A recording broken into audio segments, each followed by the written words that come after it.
এবারে আমরা আলোচনা করব পীড়ন এই রাশিটা সম্পর্কে। পীড়ন হচ্ছে স্ট্রেস, STRESS।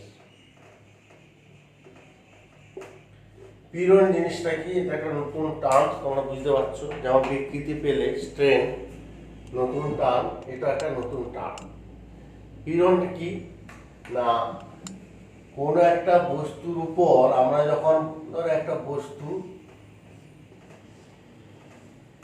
আমি বাইরে থেকে এক পরিমাণ বল প্রয়োগ করছি, এই বস্তুটার উপর বাইরে থেকে বল প্রয়োগ করলে বস্তুটা কি হবে? তিন ধরনের বিকৃতি হবে, দৈর্ঘ্যের, আকারের আর আয়তনের। দৈর্ঘ্যের যদি পরিবর্তন হয় সে বিকৃতিটাকে বলা হয়েছে অনুদৈর্ঘ্য বিকৃতি, আকারের হলে কিন্তর বিকৃতি, আয়তনের হলে আয়তন বিকৃতি। তাহলে এই যে বাহ্যিক বল প্রয়োগের সঙ্গে সঙ্গে বস্তু তিন ধরনের বিকৃতি ঘটছে, সেই জন্য বিকৃতি অনুযায়ী পীড়নটা হচ্ছে তিন ধরনের হবে আর কি। তার আগে পীড়ন জিনিসটা কি একটু বলে দিই। তো এই পরিমাণ বাহ্যিক বল প্রয়োগ করছি, এই বলটা একটা বস্তুর একটা নির্দিষ্ট তলের উপর প্রযুক্ত হচ্ছে। হচ্ছে এই বস্তুর এই তলটার ক্ষেত্রফল হচ্ছে A। তাহলে এ তলের উপর প্রযুক্ত বাহ্যিক বল হচ্ছে F। তাহলে এক বর্গ একক ক্ষেত্রফল যুক্ত তলের উপর প্রযুক্ত বাহ্যিক বল হচ্ছে F বাই A। তাহলে প্রতি বর্গ একক ক্ষেত্রফলে প্রযুক্ত বাহ্যিক বল দ্বারাই আমরা পীড়ন পরিমাপ করি। পীড়ন মানে বল বাই ক্ষেত্রফল। অ্যাকচুয়ালি পীড়ন হচ্ছে কি, বস্তুর মধ্যে উদ্ভূত অভ্যন্তরীণ প্রতিক্রিয়া বল। পীড়নটা হচ্ছে অভ্যন্তরীণ প্রতিক্রিয়া বল। এই যে আমি বাহ্যিক বল প্রয়োগ করে, এক পরিমাণ বাহ্যিক বল প্রয়োগ করে বস্তুটাকে কি করছি? বিকৃতি ঘটাচ্ছি, দৈর্ঘ্যের, আকারের, আয়তনের পরিবর্তন ঘটাচ্ছি। তাহলে বস্তুর মধ্যে একটা অভ্যন্তরীণ প্রতিক্রিয়া বল সৃষ্টি হয়। এই প্রতিক্রিয়া বলটা নিউটনের তৃতীয় সূত্র অনুযায়ী বাহ্যিক বলের সঙ্গে সমান। ঠিক আছে? তো বাহ্যিক বল যত বাড়বে এই অভ্যন্তরীণ প্রতিক্রিয়া বলটাও তত বাড়বে। ঠিক আছে? এই অভ্যন্তরীণ প্রতিক্রিয়া বলটাই কি করবে? বস্তুটাকে বিকৃত অবস্থা থেকে আগের অবস্থায় ফিরিয়ে আনতে সাহায্য করে। তো এই অভ্যন্তরীণ প্রতিক্রিয়া বলটা আমরা মাপতে পারবো না, কারণ বস্তুর ভিতরের ব্যাপার, অভ্যন্তরীণ ব্যাপার। তবে নিউটনের তৃতীয় সূত্র অনুযায়ী দেখা যাচ্ছে এই অভ্যন্তরীণ প্রতিক্রিয়া বলটা যেহেতু বাহ্যিক বলের সঙ্গে সমানুপাতিক বা সমান, সেই জন্য পীড়ন আমরা বাহ্যিক বল দ্বারাই পরিমাপ করব। তাহলে বাহ্যিক বলটা যতটা ক্ষেত্রফল জুড়ে প্রযুক্ত হচ্ছে, যদি ধরে নিই এই ক্ষেত্রফল জুড়ে প্রযুক্ত হচ্ছে এক পরিমাণ বল, তাহলে প্রতি একক ক্ষেত্রফল প্রতি একক ক্ষেত্রফলে প্রযুক্ত বাহ্যিক বল কত? এই পায়ে এটা হচ্ছে এই প্রতি একক ক্ষেত্রফলে প্রযুক্ত এই বাহ্যিক বলকেই আমরা পীড়ন বলবো, আর কিছুই নয়। তার মানে বুঝতে পারছো, পীড়ন মানে বল বাই ক্ষেত্রফল। বল বাই ক্ষেত্রফল মানে কিসের একক? কোন রাশির একক? আরেকটা রাশি আছে আমরা জানি চাপ। চাপ মানে হচ্ছে, চাপকে বল বাই ক্ষেত্রফল বলে। সুতরাং পীড়ন আর চাপ দুটোরই একক, মাত্রা প্রায় সেম, একই জিনিস। তার মানে পীড়নেরও একক আছে। বিকৃতি যেমন দেখলাম দুটো সমজাতীয় রাশি অনুপাত, বিকৃতির একক নেই, মাত্রা নেই, কিন্তু পীড়নের একক আর মাত্রা আছে। একক কি? এসআইতে একক হচ্ছে কি? বলের একক বা ক্ষেত্রফলের একক। বলের একক নিউটন বা ক্ষেত্রফলের একক কি? Metre square. তা নিউটন পার মিটার স্কয়ার বা পাস্কাল। সিজিএস হলে টাইম পার সেমি স্কয়ার। অর্থাৎ চাপের যা একক ক্ষেত্রফল, একক মাত্রা, পীড়নেরও একক আর মাত্রা সেম। ঠিক আছে? আর মাত্রাটা বুঝতেই পারছো, এটা হচ্ছে ml⁻², বল, আর ক্ষেত্রফল হচ্ছে কি? L square. কেটে গেল, কারণ ml⁻² ছিল, e⁻²। তারপর এটা কি? চাপের মাত্রা আমরা জানি, পীড়নেরও মাত্রা তাহলে সেম হয়ে গেল। এবারে আমরা পীড়নের একটু ভাগগুলো নিয়ে আলোচনা করব।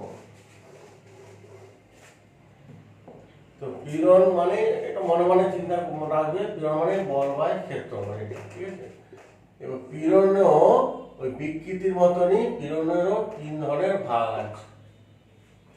যদি বাহ্যিক বল প্রয়োগ করে বস্তুর যদি অনুদৈর্ঘ্য বিকৃতি ঘটে, তখন সেই বস্তুর প্রতি একক ক্ষেত্রফলে প্রযুক্ত বাহ্যিক বলকে বলা হবে অনুদৈর্ঘ্য পীড়ন।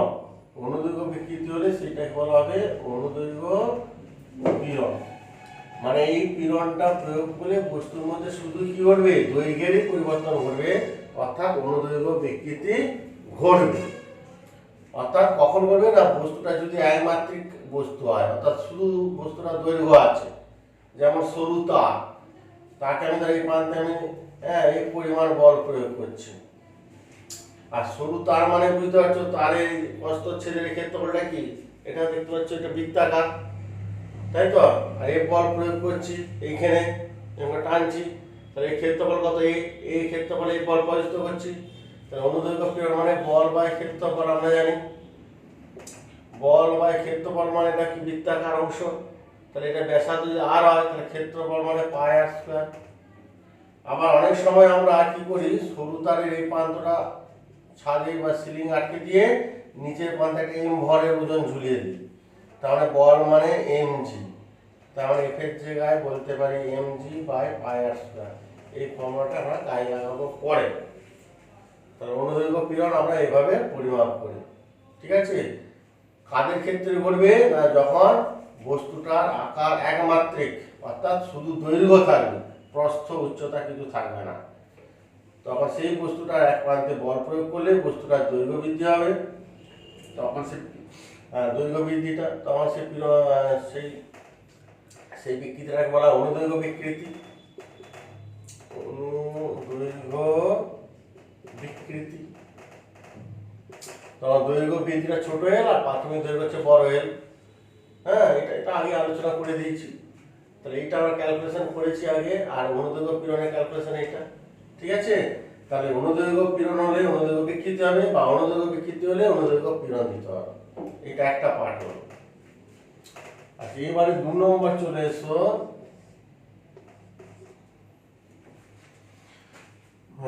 কিন্তন পীড়ন।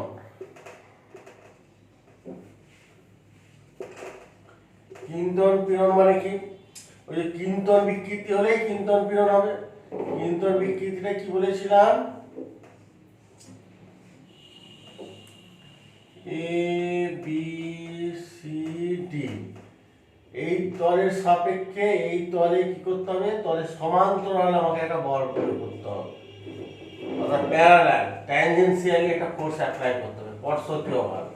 তবে এই তলের সাপেক্ষে এই তলটা কিন্তু সামনে এই দিকে বল প্রয়োগ করলে এই তলটা সামনের দিকে সরে যাবে, ডি অংশটা ডি ড্যাশে এলো আর সি অংশটা সি ড্যাশে গেল।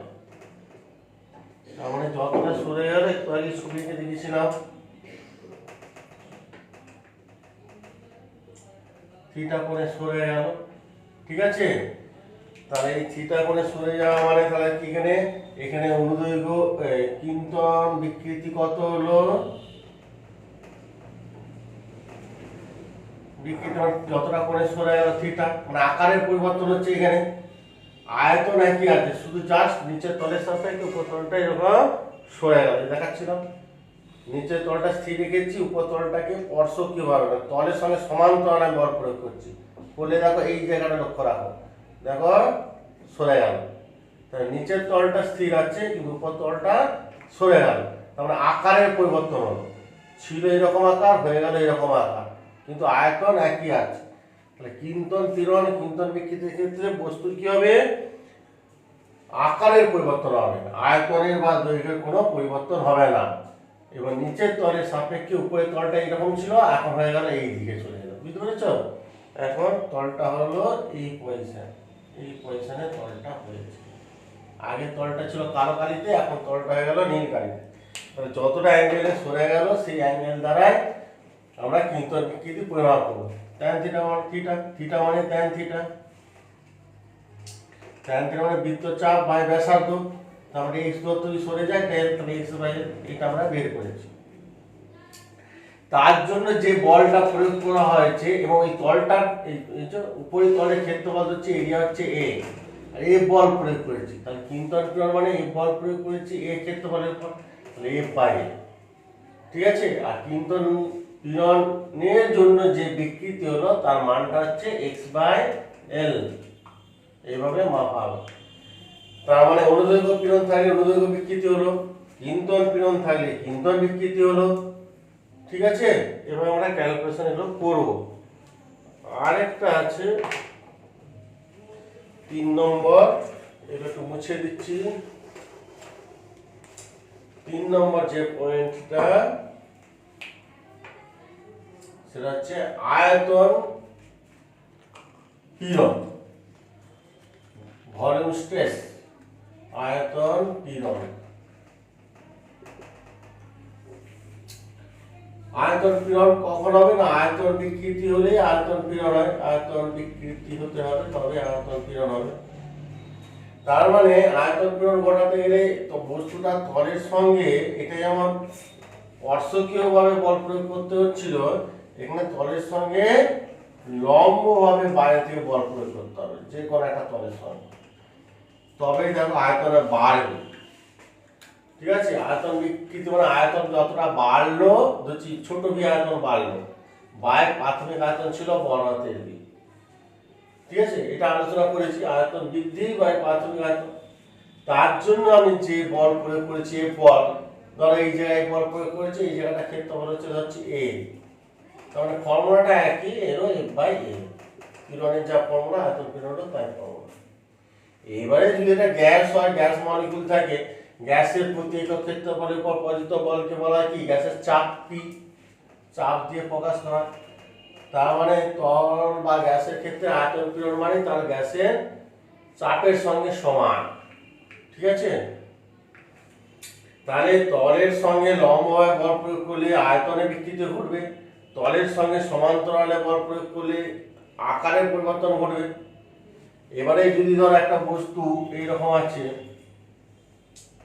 তো এটা তলটা ক্ষেত্রফল হচ্ছে এরকম, তলটা আছে উপরে তলটা, হ্যাঁ, এই তলটা ক্ষেত্রফল হচ্ছে এই তলের সঙ্গে সমান্তরালও নয় লম্বভাবেও নয়, একটা এইরকম অ্যাঙ্গেলে বল প্রযুক্ত হচ্ছে বল।